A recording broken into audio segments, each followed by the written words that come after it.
My name is Marshall Vian Summers, and I am presenting what I believe to be an important, what I call greater community awareness and understanding about the people of Earth and our presence in a greater community full of intelligent life, and what our emergence into that greater community will mean for us and can mean for us, both the opportunities and the hazards involved in perhaps the greatest event in human history.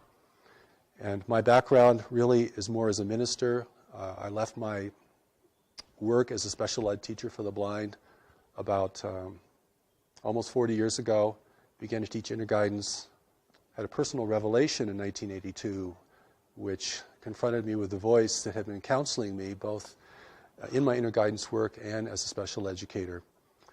And that had a tremendous impact on altering the course of my life. And since then I have been receiving a vast body of teachings and insight, commentary called The New Message. It's a new message for humanity. And a big part of that has to do with our encounter with this greater community of intelligent life, because that has a lot to do with why we are all here in the world at this time.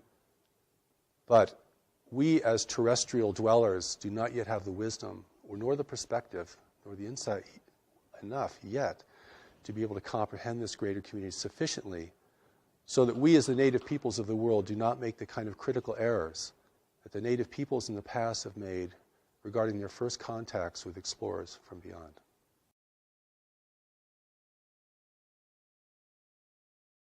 I consider the voice of the voice, the primary voice, to be an angelic voice. And it was this angelic voice that began to speak to me in my work with blind children.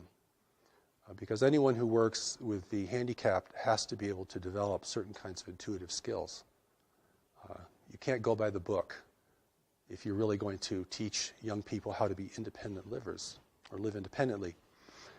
And so this voice grew in scope and power for me to such a point that it began to give me curricula to teach. And I taught that curriculum, and I also studied it. I also made myself the first student of my work always. And this built up to such a point that I had an epiphany of my own, because certainly that voice isn't here simply to make you feel comfortable or to make you happy, but to ask you to do something significant and to engage you in serving the world beyond what you had considered to be possible or even preferable before. So this voice experience has grown into a major aspect of my life and certainly the source of my work. And it was this voice that asked me to receive the Allies of Humanity briefings from a group of observers, off-planet observers, who were witnessing the extraterrestrial intervention in our world and wanted to provide us wisdom about that intervention to equip us and forearm us and forewarn us of what that could mean for us. We have a real disadvantage in encountering this greater community, and so the Allies of Humanity briefings are here to impart greater community knowledge and wisdom to us so that we may have this contact experience from a position of power and authority and responsibility. But the angelic voice is the voice of the new message. It's the voice that has presented all of my writings, all of my recordings, and now is beginning to reach people in other countries and around the world. So it has been quite an inexplicable journey. So whenever anyone asks me about my life and how did you come into this, I'm always bewildered as how I'm going to answer such a thing. And I think you understand this, because anyone who is connected beneath the surface of the mind, what you could call the higher self or the deeper self, begins to live a much more inexplicable life. And I know many of your readers and viewers understand this and experience this, as do the people who are gathered here today. The Allies of Humanity briefings are briefings from an extraterrestrial source. It's an authentic off-planet communication that I was asked to receive. And I should mention that when I was asked to receive this, I was very resistant to it. I just did not want to get involved in this arena called the extraterrestrial presence in the world. But before, in 1996, I was preparing Greater Community Spirituality, which is a very core book to the New Message teachings. And of course, it deals a great deal with the greater community understanding God at the level of the greater community, understanding our association, our individual association with the universe full of intelligent life, what wisdom means there, the things that we do not yet understand in order to function there responsibly and effectively. And it was this voice that asked me to receive an off-planet source called the Allies of Humanity. And I finally relented because after a while, freedom is no choice in that sense. And that began the briefings, the transmission of the briefings. The first set of briefings happened in 2 stages over the course of 1 year, and the second set of briefings all happened within about just a few days. And the third set of briefings, which has not yet been published, most of it was received in 1 day. And then last February, I received the final chapter to it. And there's a story behind the Allies which is pretty interesting because they're really operating as spies here in service to us because they represent free nations in our region of space. And freedom is rare in the universe, and particularly in our region of space. So we know from our worldly experience that free nations don't get along very well with unfree nations. And there's always a dissonance there and a difficulty. And so the world is now really being intervened by races who are here to take advantage of this world and of our position in this world. And the Allies' briefings warn us about this, that this is premature contact, that humanity is not ready for contact. We do not have the social cohesion, we do not have the worldly wisdom. We're not prepared for this kind of engagement with races who can be far more clever and effective than we are, and who can exert much more control over the mental environment, a reality that we're only just beginning to understand. And so the briefings are really here not only to warn us, but to encourage us. Because what I see in the world today is that individuals and groups of individuals are losing confidence, not only in themselves individually, but in human institutions, human leadership. And of course, we all have good reasons to doubt human leadership. But this erosion of confidence in ourselves and one another sets the stage for the kind of intervention that is occurring in the world today, which is not a military intervention. It's an intervention of persuasion and dissonance, and it's manifesting itself in different ways. And so it's very important for us, particularly for people who have a spiritual grounding, who are focused spiritually, because we can make some very critical mistakes in assuming that whatever happens to us is the right thing to happen to us. You've heard these kind of platitudes. We're right where we just need to be. God gives us whatever we need. We can handle whatever happens. These are the kind of ideas that can really get us in trouble in engaging with the complexity of life, even as it's manifesting in our world today. Well, I'll hold this in contrast to the experience of the angelic presence, which is a tremendous presence. In fact, for me, it was so tremendous that when I really was able to face it completely, it had a kind of devastating effect on my life. It wasn't a sweet and comforting kind of experience. It was more like being blasted by radiation, and it certainly created a shift in me. And so I hold that kind of experience, which is a tremendous experience presence. It'll fill the entire room. You can't think of anything else. You can't do anything else. It's overwhelming. And if you have not learned to recognize what it is, you might think it is a terrible thing that's happening to you. You might be terrified of it. So I've had a long runway in preparing to receive this kind of presence and to receive its communication. But the Allies, I did not meet them personally. They've never visited the planet. They've never been on the planet. And they make it very clear that the real allies of humanity are not here and will not come. And we can talk about why that is so from an ethical and practical standpoint. So my experience of the Allies was like hearing a voice on a very long distance call. No personality, no presence, something far, far away. Because they were far away. Even positioned in our solar system discreetly as they were at the beginning, they were still very far away. And so this was a divine connection that is free of mechanical interference or interception. It is something we don't know how to create. I don't know if anyone knows how to create this. And so there could be no interference from the intervention itself and no interception.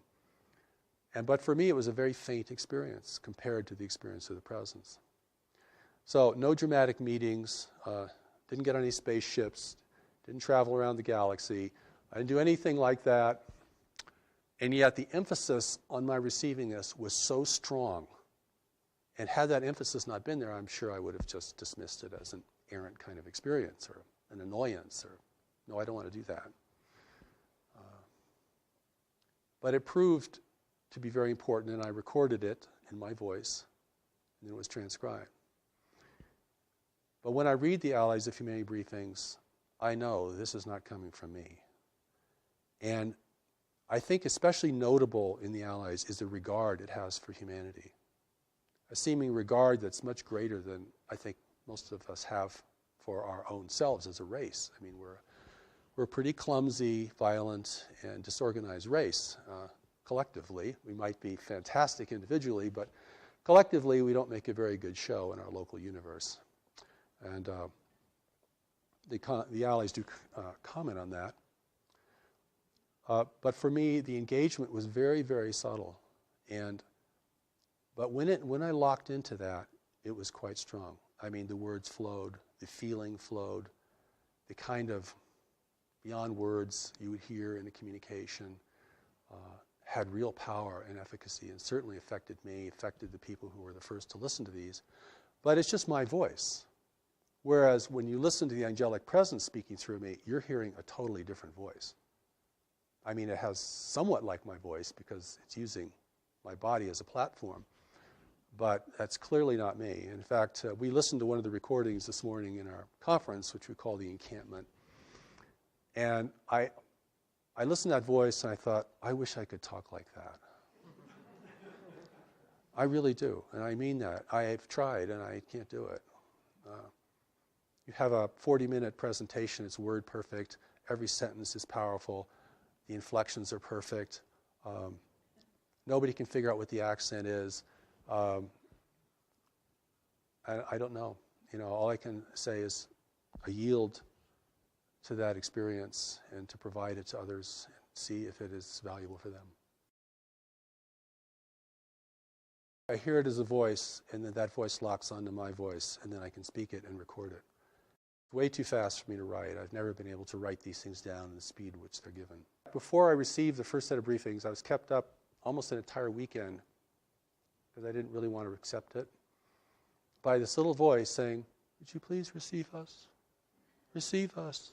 Receive us. And this was like a ringing in your ear. It was so continual. It's like a repeating message.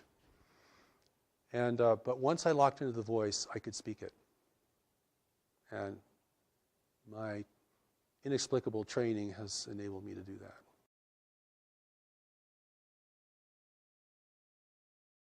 Completely different.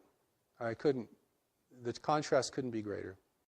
No presence, no sense of anyone nearby. You're hearing something very, very distant. No, it's like it's coming through a tube. Like someone speaking through a long tube. And that's one of the ways that I knew that it was something very different. And that's why at the beginning I was resistant, because I just didn't want to deal with voices I don't know. And particularly if they claim to be off-planet and physical and things like that. But what they reveal, I think, is pretty remarkable and very clear and very shocking. And not only shocking in terms of what we don't know, but shocking in terms of what we might reconsider that we think we already know about the extraterrestrial presence and what it means for our world.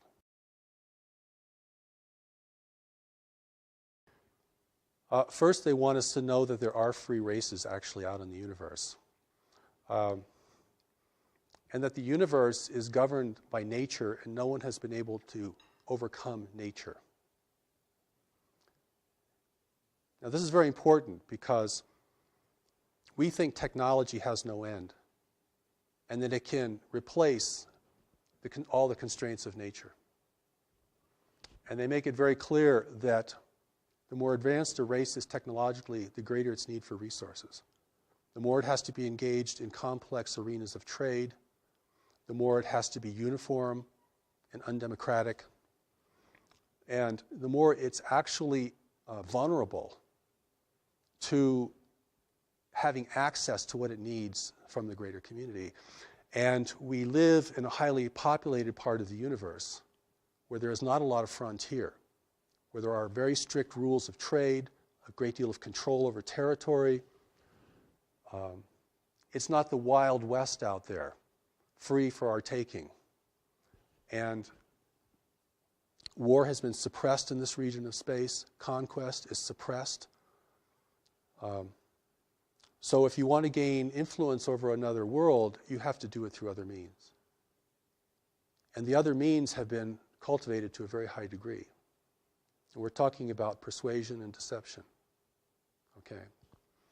And here we are, the native peoples of the world, thinking that we're in the center of the universe, that if anyone would come to visit us, they would come to help us, most naturally, because we are so important to the cosmos. And, we, of course, want higher technology because we want power. And we have problems here we can't seem to deal with, global problems, resource depletion, climate change, political corruption, a growing dissonance between nations over who have access to the remaining resources of the world, just one example. And so we feel very needy of help. See what I'm saying? And so the Allies briefings make it very clear that those who are in the world today will present themselves as agents of change and beneficial change for humanity. The world cannot be militarily overtaken because it would destroy its value. None of the races visiting our world can live here because of the biological hazard. So they need human assistance. They need us to use the planet the way they want it used. And they'll even use all of our infrastructure.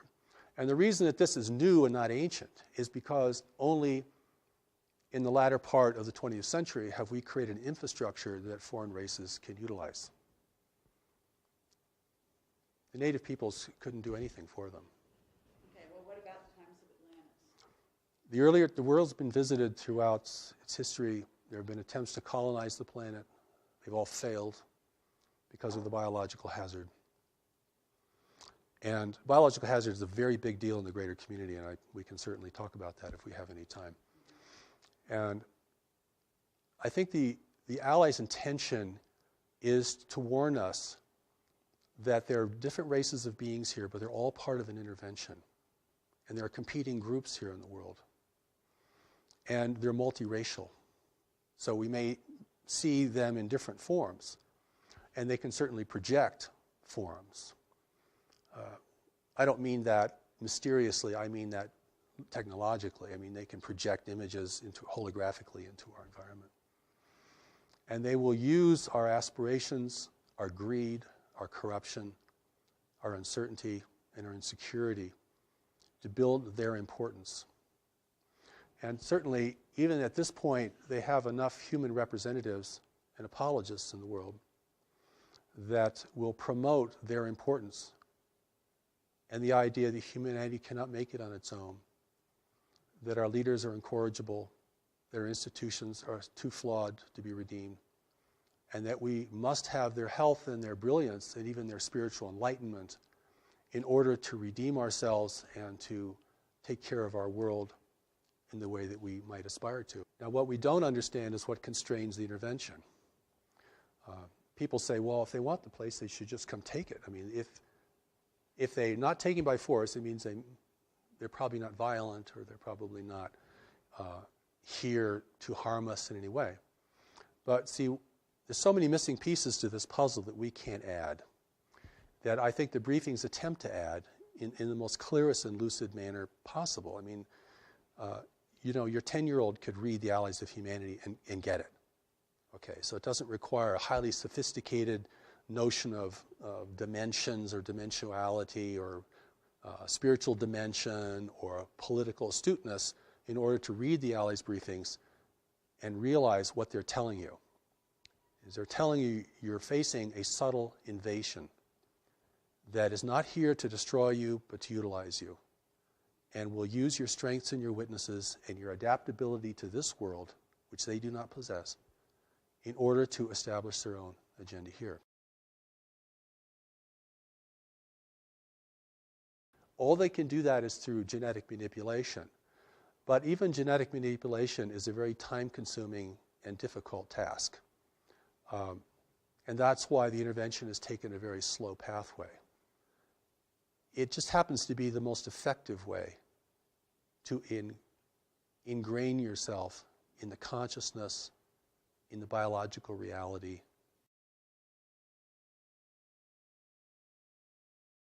Well, first of all, there are no names given in the Allies' briefings. They do not describe where they're from because they want to protect their free worlds. They also do not describe in names the races who are here because it would be meaningless to us, or it could certainly generate a lot of fantasy and speculation. What is important to us is to know that those in our world today are resource explorers, and they are working beneath the rules or around the rules of engagement that are established in our region of space in order to have access to our world. If it appears to outside observers that their presence here is not resisted or denounced, then they have, within the rules of engagement in our region of space, they can be here without setting off alarms with their competitors or establishing official oversight problems. The official oversight is there's no government ruling the universe, but there are governments ruling trade. And trade rules everything for advanced nations that are interdependent with one another. And that is where the control is demonstrated.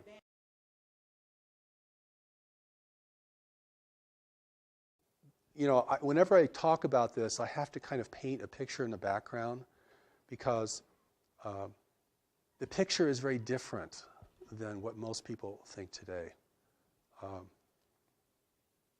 We either think that the off-planet intelligences and races are either very demonic or very angelic. Or we think there are good ones and bad ones. There are good guys out there who are going to help us, and there are bad guys who are not going to help us.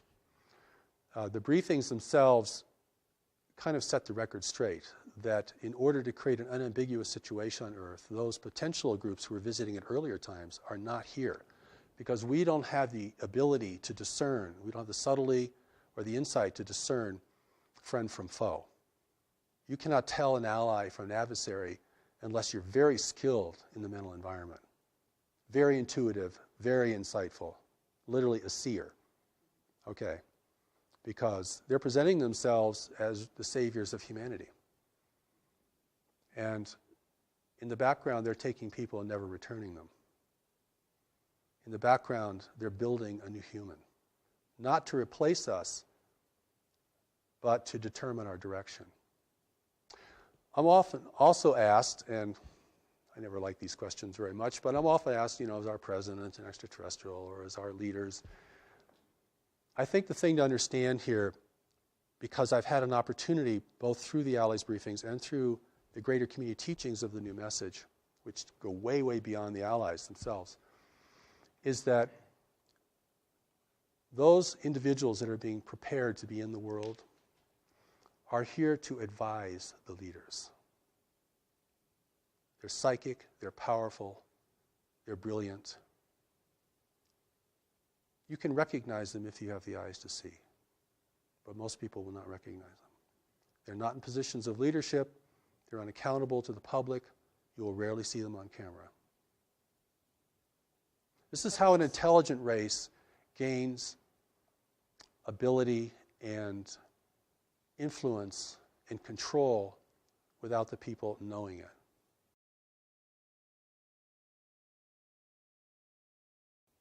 Large nations, if they become involved in networks of trade, have great influence over each other.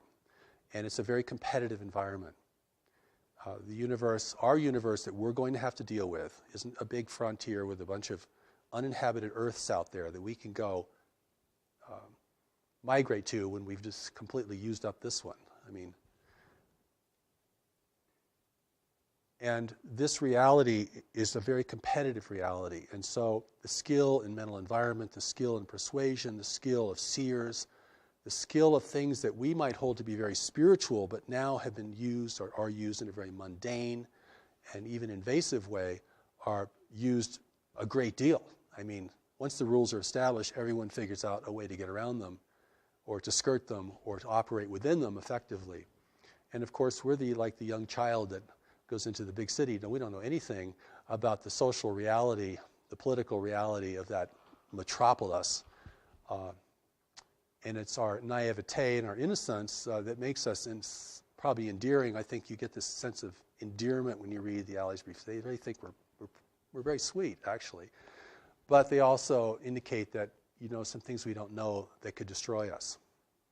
And not having any idea of what the reality is beyond our solar system is a tremendous disadvantage. So those forces in the world today are not, operating in a military sense, but they're infusing themselves into the hierarchies of religion, government, and probably even more specifically or more greatly in commerce. This is the complexity that gets really difficult because different nations have been contacted by different groups. And certainly I'll say a few things that might shed some light on this. One is, if you want to gain ascendancy in a world and have your presence be the most trusted presence, then you have to weaken the strongest nations. And one of the ways you weaken a strong nation is by engaging it in intractable conflicts. And then begin to erode the confidence of its people in that nation. This is very much about persuasion and acceptance, okay?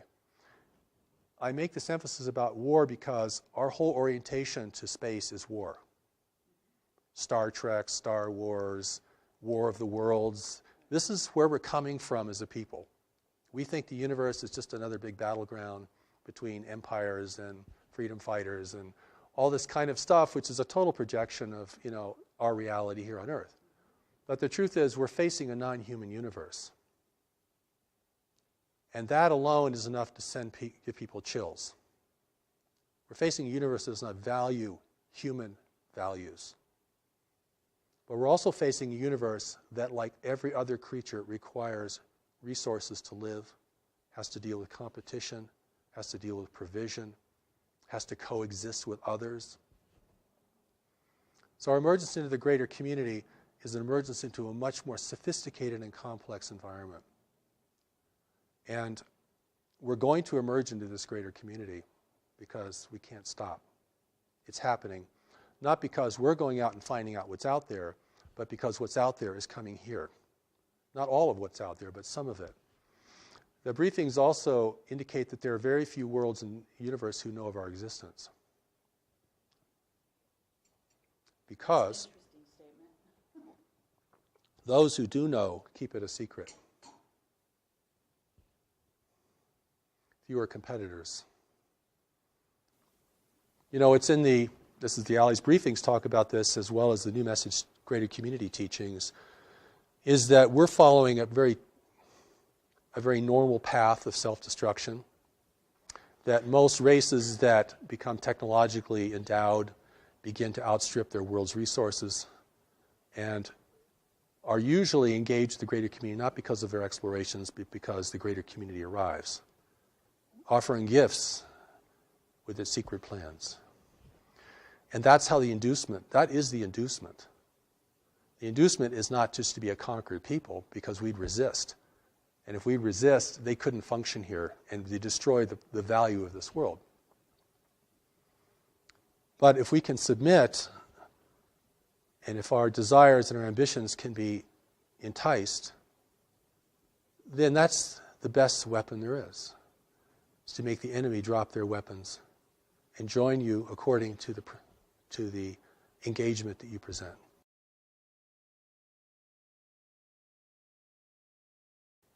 We're, even today, even in the world even without an extraterrestrial presence here, we're starting to learn about the power of influence. This is not, in most places in the world, this is not gunboat diplomacy anymore. This is about dependence. a nation becomes dependent upon what you purchase from them or provide them, then without changing their flag or their language, you begin to determine the course of their destiny. You don't really want to occupy them because that is way too expensive and difficult. You don't want them to resist you because that's way too difficult. And this is beginning to give us a picture of how nations influence one another in a greater community where the level of sophistication is much, much higher and where the psychic abilities are much higher. So I always want to take this into a larger arena of life, and also I hope we have time to talk about what the connection is to our core spirituality, because we are in the world today for a purpose, each of us. We're here to be in a time of transition and danger in the world. You know, the greater community, certainly many people feel connected to it anyway for reasons that they probably can't explain very well. And it's certainly going to be part of our collective and individual destiny. The fact that it's still, barred from the social discourse doesn't diminish the fact that it's essentially important to our future and to what kind of world we're going to have. But it's very muddy water. And even the truth has been so sullied. I gave a presentation in Denver about 10 years ago to a group there, and a young man came out and he said to me afterwards, he said, there hasn't been anything clean about the extraterrestrial presence for 25 years. And so, we have to look now at what our relationship with this greater community is, our relationship with this intervention. I mean, not the whole universe is intervening here. I mean, we're just part of a larger environment, and we've come of age. We've reached puberty technologically, okay? We're now subject to greater interests, and we're also destroying the planet, the wealth of the planet, the wealth that others would value. It's biological wealth. When I say resources, I'm not talking about, coal seams. I'm not talking about the kinds of things that we think are really important. I'm talking about biological elements in a universe of barren worlds. I'm talking about blood, talking about plasma, talking about cellulose. I'm talking about the building blocks of life. This is precious stuff. The recent Allies briefings say, you have no idea how important a tree is. So it's really important for us to begin to get a more greater community perspective, if that's possible, than simply projecting all of our values out onto space, which will never really inform us of what we're dealing with. And that's what I think the Allies briefings, the greater community teachings of the new message, give us an opportunity to step out of this and to see the universe in a more prosaic manner, not a multi-dimensional, not in a way that, is extremely subtle, but in a way that's manifest. Because we have to deal with the manifest reality before we can deal with the subtle reality. If we're running out of money, or if we've got a tumor in our side, right? Or if we've just lost our house, that's a lot more important than our meditation practice for that day. And so it's the manifest reality we have to begin to get a handle on. And that's not as complex, I don't feel as complex, or as mystical, because this is level confusion. Level confusion is a real problem here, because there are different levels, and the levels present different kinds of things to us. But if we miss the fundamental level, that we're the native peoples of the world, encountering resource explorers that we know nothing about, whose intentions are never revealed, whose activities are surreptitious, whose impact upon people is generally destructive and manipulative, then we have to deal with it at that level primarily if we're going to be a free race in the future. And if we can't deal with it at that level, if we get lost in the dimensionality of this whole phenomenon, which is big, we're going to sell the world away or give it away. And we're going to do that. It won't be taken from us. That's the difference. You see, this is where human responsibility or ability to respond becomes critical. In the New Message teachings, one of the important things about greater community spirituality of the universe, is this reality of knowledge. Because, and I'm going to use this word in a different way. I'm not talking about information or book learning or what we learned in high school or the university. I'm going to talk about knowledge as a deeper mind. We can call it higher self, Christ self, Buddha self, whatever. This mind operates beneath the surface of our worldly mind, our intellect, which is pretty much totally conditioned. I mean, you're never going to totally recondition your personal mind. I mean, it is thinking how culture thinks. It is thinking according to our biological and social realities. It can think better, and it can be valuable, but it is very, very ingrained. And I want to take knowledge out of the religious realm, if I can, or the high spiritual realm, because there's so many things associated with it, and bring it down into a kind of a consciousness baseline. This is the well of what you know and can know, and your ability to know. This is the part of you that's still connected to God. It's not the part of you that's living a soul journeying through manifest reality. This is the part of you that didn't leave, that isn't journeying through manifest reality, or it's going with you, but it's not on that journey. This is the only part of us that cannot be manipulated by any worldly, extraterrestrial, interdimensional, anything. And this is important because this is the source of our strength and our integrity and our ability to see. If that does not become the emphasis of an evolving humanity, then we will be seduced en masse. And we'll be seduced in a way we never thought we'd be seduced. And how we'll be seduced is being offered what we want, which is the most deceptive form of seduction there is. Beauty, wealth, and power is part of that, certainly. And we're very primed for it. I mean, as the world becomes more disorderly, as resource depletion continues, as nations become more fractious with one another, and we're entirely able to make our own war, by the way. We don't need any help from beyond to do that. We're very good at that. We've been doing that for a long time, and nobody has to teach us anything about that. But the wars that we become engaged with, particularly in larger powers, do have a purpose for the intervention.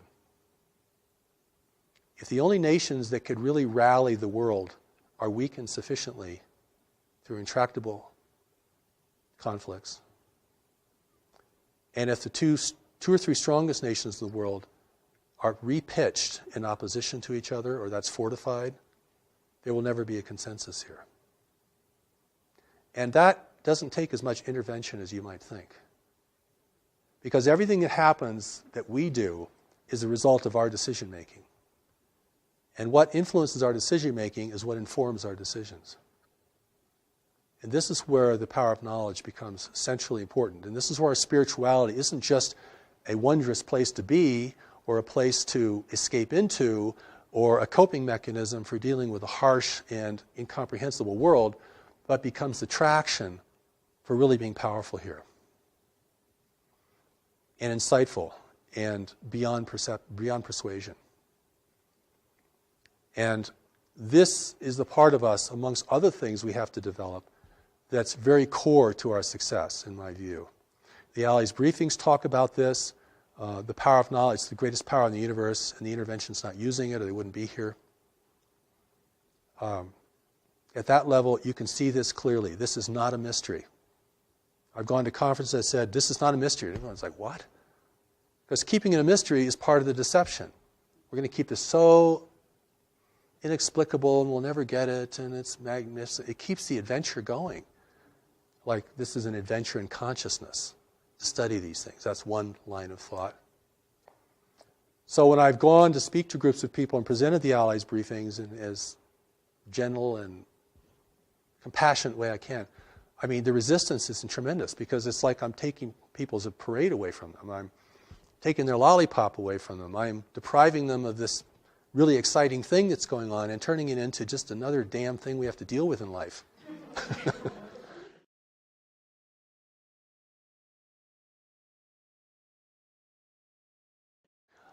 I'd like to talk a little about God, because God is a part of this. And we are spiritual beings with a spiritual origin and spiritual destiny.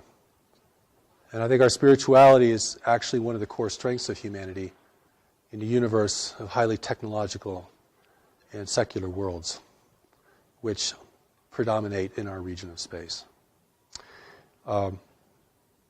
We do not need to look for other races to spiritually enlighten us.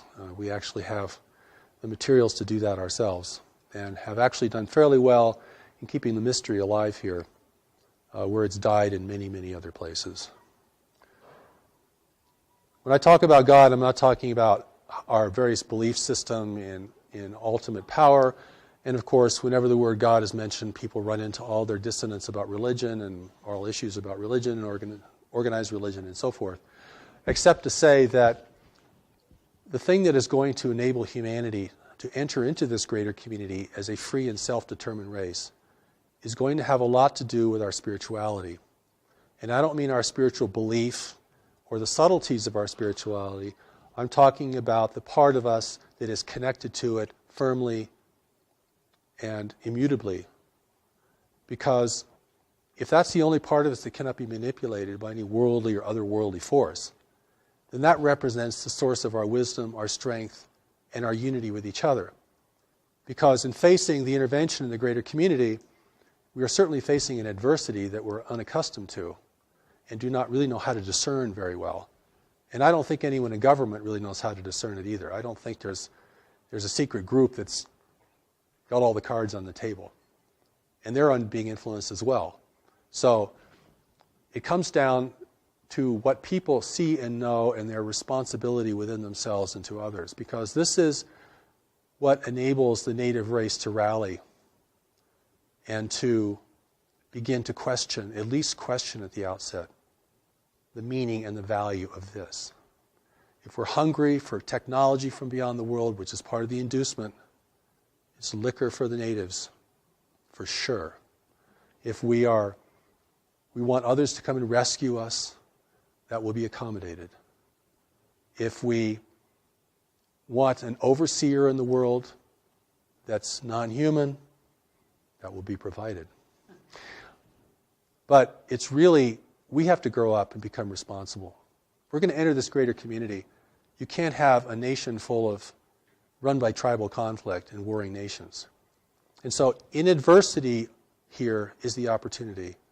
And the opportunity is the intervention and the breakdown of environmental stability in the world are the two things that can prompt humanity to unite in its own defense.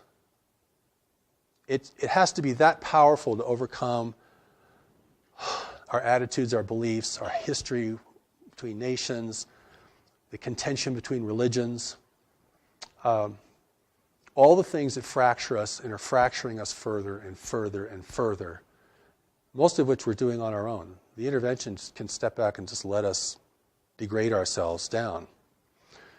They'll help us do that in certain ways. But, we're doing a pretty good job, even if we didn't get any assistance. The opportunity here is really that humanity has to unite to be in the greater community. There are three requirements for freedom in the universe: self-sufficiency, unity, and discretion. Now, we're clearly losing our self-sufficiency at an alarming rate. And we're spending tomorrow's inheritance like there was no inheritance. We're selling our children out, frankly. We're going to use up everything as fast as possible, always thinking that the well will never go dry. And the world is going to reshape itself to assist us in that as we degrade the planet and change its natural balances, which have enabled the rise of human civilization. Those balances, if they become imbalances, can reverse that process. We have to become united, not that we're all clones of each other or we all live under one flag, but the cooperation is, united we survive the greater community, divided we fail to it, we fall to it, eventually. And the third is discretion. We're broadcasting out into space our wars, our foolishness, our comedies, our tragedies, everything. Discrete observer may never understand our nature, but they can certainly understand our tendencies and behavior. That will have to stop. Free nations do not broadcast, except to each other in ways that are very safely encoded. The price of freedom in the universe is unity, self-sufficiency, and discretion. If we require other nations to provide our core resources here, human freedom will be lost. I don't care what your political persuasion is, what country you come from, what your religious belief is, what inner voices you listen to. That's the name of the game. I mean, I've spoken to conspiracy groups before, and human unity is just a big flag. It's the red flag. When I talk about unity, I'm talking about responsible management of the planet and cessation of human conflict. Not just purely for moral or ethical reasons, but for really practical reasons. I mean, we're going to have to protect the arable land of the world. We're going to have to protect fresh water and renew fresh water. We're going to have to do all this stuff, or we are not going to have a future, or not a desirable one, certainly. And that is part of the reason the intervention's here. The other part of the reason the intervention's here is we're at the threshold of becoming technologically powerful enough to discern it effectively and to communicate out into space that we don't want anyone messing with us. Stay away, please. We're not ready. We'll let you know when we're ready. That's why the real allies of humanity, or races that could become the allies of humanity, are not interfering in the world today, because it's highly unethical for them to do that. Even if they wanted to help us grow and become peaceful and peace-loving, they would have to control us to do that. Or they would just send their wisdom, like in the Allies briefing. They just send their wisdom. They're not sending, advisors down here to encourage us, persuade us. See what I'm saying? There's a big difference between sharing wisdom with somebody and beginning to control their life, or trying to control the life or the outcome. I don't consider the intervention to be evil. I think it's just self-interest in the universe. And we have things they need, and they really need them. So there's a lot of myths here that have to be blown up about, self-sufficiency and free energy, which is a total myth, by the way, in my view. I mean, there's no free lunch in the universe. And even if you could harness free energy, like harnessing the power of the sun, you're going to have to create some pretty powerful technology to do it on a big scale. So you still need resources. Right. So even if the energy is free, in order to capture it and use it, you still need huge infrastructure, lots of resources, all these kinds of things. So it's not really free. See what I mean? It's not really free. But I want to go back to God, because whether people believe in God, it's important that they know that there's a part of them that cannot be corrupted and has never been corrupted, and that there's a way that that part of them can speak to them and advise them. And this is, you can call it your ground of being, your gut feeling, whatever you might call it within a religious or a general vernacular. There's a part of us that has to advise us. Or you could say to the intervention, can't you just see this for what it is? 50 years of UFO research, can't see it for what it is. Why is that? 50 years of UFO research cannot see this. Oh, we know we're being visited, sure. We knew that 50 years ago.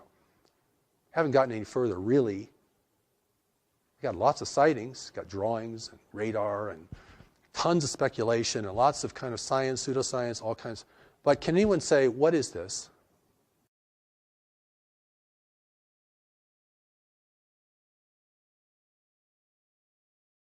In the way that my understanding has evolved and what's been presented to me over these many years is that don't usually use the word soul very much.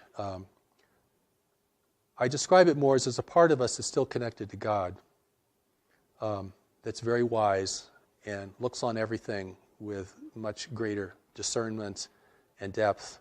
There's a part of us that is disconnected from God, and we live in the part most of the time that is disconnected.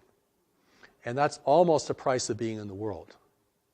Because if you really had full God awareness, you really wouldn't want to be here. It's way too dissonant. Or you'd have to be here on a major mission, and you garner a lot of resistance. And that, in that sense, that's enough. If you know that a part of you is wise and a part of you is not wise. and you can distinguish that on an increasing basis in your own experience, then whatever your religious affiliation or belief or ideology might be, you can relate to this. I mean, people know what I'm talking about. You know, when I've gone to foreign countries and talked about the intervention, oh, they know, no problem getting that. Hey, we've been intervened with for centuries. We're being manipulated, right? I mean, there's no pretense of freedom and democracy and, you know, nobody can affect us because, you know, we're God's chosen race. And people know exactly what you're talking about. I mean, it's just from a different source. Oh, okay. Yeah, I can get that. And so it's this ability to see, recognize, and know things that's going to be very key. And it's, you know, it's under the radar of the intellectual conversation. And in my view, it ends up in the final hour being the most important thing. Because we're never going to fully understand the intervention, how it works. We might finally figure out its impact on our governments and the way they behave, which I think a lot is being done there. I think on our end of the spectrum, we're putting a lot of things together. Because that's the part of us that's going to capitulate first. You know, and I want to say one more thing about that, if we have time. One of the arguments for intervention is that intervention threatens our economic interests. And therefore, our economic interests, you want to thwart intervention. But it's really the opposite. Our economic interests would be the first to be persuaded. If you can give power no one else has, one little piece of technology, which may be a trinket in the universe, if that gives you supremacy in your world, your business world, your life, oh boy, that's unbridled greed right there.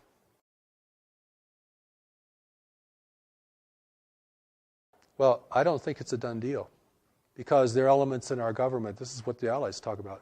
They don't really talk about our government because they don't really know much about our government, except that we transmit everything.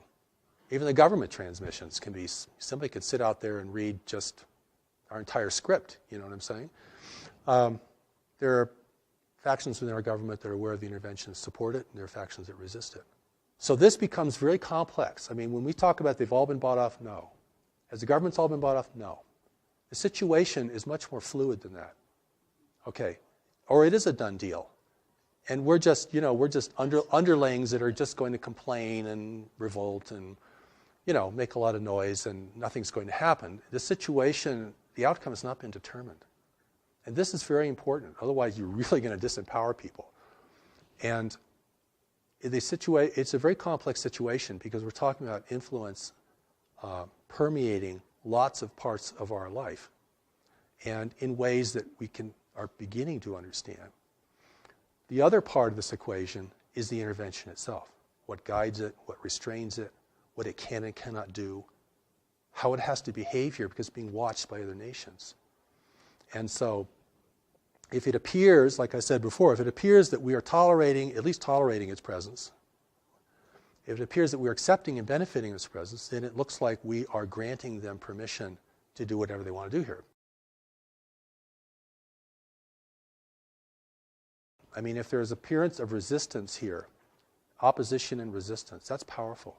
Even if it comes from, you know, the public. See what I'm saying? We don't know who's a white hat and who isn't a white hat in the government. And certain people certainly are, we can suspect in other ways, but it's what are we going to do? What are you going to do? In your position, you have influence and can present many things to many people. What can I do? What can the people in this room do? What can anybody do? I mean, the first thing I think we have to do is begin to recognize this reality is occurring and that we have a responsibility to deal with it. If we think it's all going to be our government that's going to negotiate the outcome, we've already seceded our personal responsibility, regardless of the makeup of the government. I mean, the government may be more diluted than we are and much more influenced. And so, and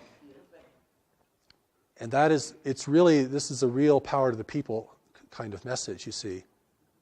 And I mean, even if you broadcast on shortwave out in the universe, you know, we don't want intervention. We don't welcome intervention. You know, anything, any demonstration of resistance. You know, I've been invited to speak at conferences, and I'll go to these conferences. I'm the only person who questions the extraterrestrial motivation. Everyone else is completely sold on it. It's groovy, at least some of them are good. And we're going to get into this because this is really exciting, and boy, we're going to get so much good stuff from these people. But we know as human beings that if you want something from someone, you can never discern them. You want something from the intervention? You've already given your power away. You're going to be blind because of what you want, or what you think you need, or what you think only they can give you. And what can they give us? They're not going to give us real technology. We turn it into weaponry and probably, destroy the infrastructure of the world. They're not going to give us spiritual wisdom, or we wouldn't want intervention. They're not going to give us, high integrity, because if we had high integrity, we'd realize we're being messed with and we want everyone out of here. You all go home, please. We're not ready for you. We'll let you know when we're ready. When we establish our own rules of engagement in this planet and our own ethics of contact, then we will see who amongst you we want to communicate with. That's from a position of power and authority. Listen, the Japanese kept the Europeans out for 200 years. And how they did it was they burned every ship that entered their region. Not very nice. But the message got pretty clear. And after a while, the ships stopped coming, right? So, if the Native Americans had done that in the United States, we might have a different nation today. White people would be the minority.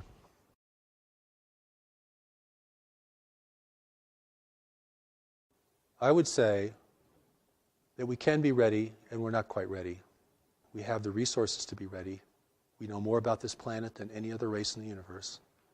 We're the only race in the universe who could survive here successfully without a great deal of adaptation. We know more about our nature than any other race in the universe. We know more about our history and our tendencies than anyone else in the universe. And that if other nations want to help us, they should share us their wisdom about what life is really like and the pitfalls and dangers of functioning in a greater community. So my emphasis through all of my work is to empower people to be strong, effective, and compassionate. But we're going to need strength. I put that first, because you can't be messing around in the face of the greater community. This is big time life. And we're still in a very adolescent phase collectively as a race. I mean, we're still very indulgent and foolish, and we're not responsible to the future. We're not saving resources for the third generation out. I mean, we're using up everything. So I think the change in that is a change, not just a change of understanding, but a change of heart, to realize we are the stewards of this planet. If we want to continue to be the stewards of this planet, individually we're going to have to learn some new things. And we're going to have to become really strong and honest and effective in our lives. And this is about individuals now. This is not about going to change the government. I think that's pretty hopeless as the first step. We're not going to get them to divulge their information, because if they ever do, it probably wouldn't be whole or complete anyway. And so, but we do need to learn about the greater community itself. We do need to learn about our personal strengths and responsibilities. We certainly all have to get our own house in order, personally, individually. And that's kind of that's a great starting place, of course. But, humanity can never give up. And the intervention is either here to win us over or discourage us from resisting. That's the power of persuasion. And I look around, I see, many people are on a downward spiral. They're losing heart, they're losing faith, they don't know how to handle their life. They're getting very discouraged by what they see in the world around them. Their own sense of inadequacy can overtake them. So, you have to build the person up. If you want to take them into a battle of who's going to control this world in the future. And this is a battle at another level, all right? This is like warfare at another level. Okay, we're not going to be clubbing each other over the head. But we are going to be determining, what has power and meaning in the world. And that's why, in my work, we present the Steps to Knowledge. It's available online. You can go read The Allies of Humanity at alliesofhumanity.org. Go to newmessage.org and study Steps to Knowledge. Putting tremendous things available so we can reach people not only in the Western nations, but all around the world. And something like 60% of the planet has access to cell phones now. It's amazing. And so that education and orientation has to happen, because no one on earth is going to win if an intervention is successful here. there are no winners amongst us. The profiteers will be subjugated just like the rest of us in a controlled world. And, we're rich or poor, whatever our race, nationality, we're in this together. This is our world. And we're going to have to really re-earn the right to have it be our world. We're going to have to clean it up. We're going to have to build kind of networks of cooperation even just to do that. So I'm talking about something very expansive, very complex, but the incentive has to be there. And the incentive isn't just for wonderful things. The incentive is also the fear of failure, because we can fail. And there's nothing wrong with being aware of that. We don't have to be terrified of the world to be aware of that. That's just a reality that we know we can fail. And if we understand that correctly, without denigrating ourselves, then we know we have the power to rise to occasions. And certainly there could be no greater occasion than this.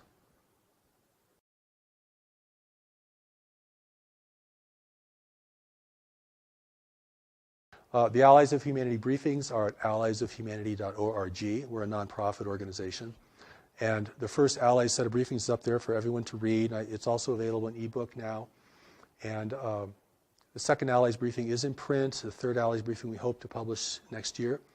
One of the seminal works on the greater community for us is called Life in the Universe, which we plan to publish next year through New Knowledge Library. And we'll send out announcements and so forth.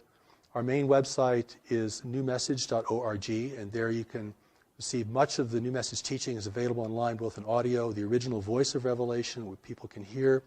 That's the voice that spoke to me, that was recorded, and you can hear that. As well as, we made a tremendous amount of things available to people, as well as elements for study and application, greater community education, all these kinds of things. We really want people to have access to this, and we welcome your participation. There is the Declaration of Human Sovereignty, which is a document modeled after the Declaration of Independence. It's kind of a statement indicating to the universe our will as the people of Earth, our rights. We establish our rights. We establish the fact that we are being interfered with, and we do not hold that to be appropriate, and the kind of engagement we would like to have with other nations who are interested in us. And that's a very powerful document, and I think, there's already minds working on this. This is, we may think we're alone, we have a small group, or maybe we're all alone as an individual, and we're trying to put all this together, but there is a groundswell around this, and there is a greater community awareness that's growing. And that awareness really has to be wise and efficacious, and that's why I invite people to explore these materials.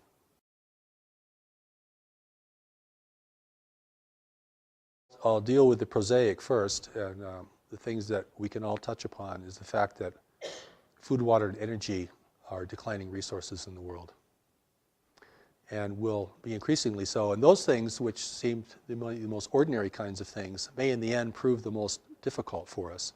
Certainly, earthquake activity is increasing. Volcanic activity seems to be increasing, from my understanding. And but I think the thing that's going to create tension between nations and in communities and within our own personal lives is going to be really the fundamentals. And the fact that when you look out on these beautiful mountains here, and I don't know if your camera can take any of that in, you're going to look at a dying forest. That's a dying forest out there, beginning to die. That's because the planetary climate has changed only 1 degree Fahrenheit. That is enough to unleash forces that I'm not sure anyone could foresee. Maybe if people did foresee that in the western United States alone, we've lost 40 million acres of trees from a very slight variation in our climate alone. That and the availability of water, clean water, the growing aridity of the world, particularly in highly populated areas such as Africa, the Sahel, the Middle East, Southeast Asia is having a critical water problem. These are earth changes that these are big things. This is a 4-alarm fire, actually. The other background things of increasing volcanic or seismic activity is going to have its impact as well. And I know there are other people who feel there are celestial forces that are increasing the frequency or the pitch of this, and I do not want to comment on that. I don't feel I really know enough about that to comment on that respectfully. But clearly, the pitch of the world, the intensity of things is escalating. And even if you come to a beautiful place like in the Rocky Mountains here, you can feel that escalation. I mean, young people are committing suicide and capitulating into drugs like never before. I mean, this isn't just uplifting people. This is also wearing us down. The pitch, the intensity, not just of more activity, but the actual intensity of the mental environment. And it's really something. And to keep your head in all this, you have to become very strong, very grounded in knowledge, and very appreciative of the greater powers who are here to assist us beyond the visual range. And I think that, we have to accept that we're entering into a new world. We crossed some invisible boundary that said, oh, now we're in a new world. And this isn't going to be like the world of our parents or our grandparents. I mean, we're entering a world of environmental shift. And we've dealt with that, on a national or tribal level in big ways through history, but not on a global level. And that is going to change the landscape so dramatically. It could change our whole idea of religion, could change certainly our governments and their functionality. It will be a great incentive to war, even without foreign persuasion, as a growing number of people attempt to drink from a slowly shrinking well. And the only way that you can prevent chaos and decline is by a growing sense of unity and compassion and the awareness that we're in this lifeboat together, this lifeboat called Earth.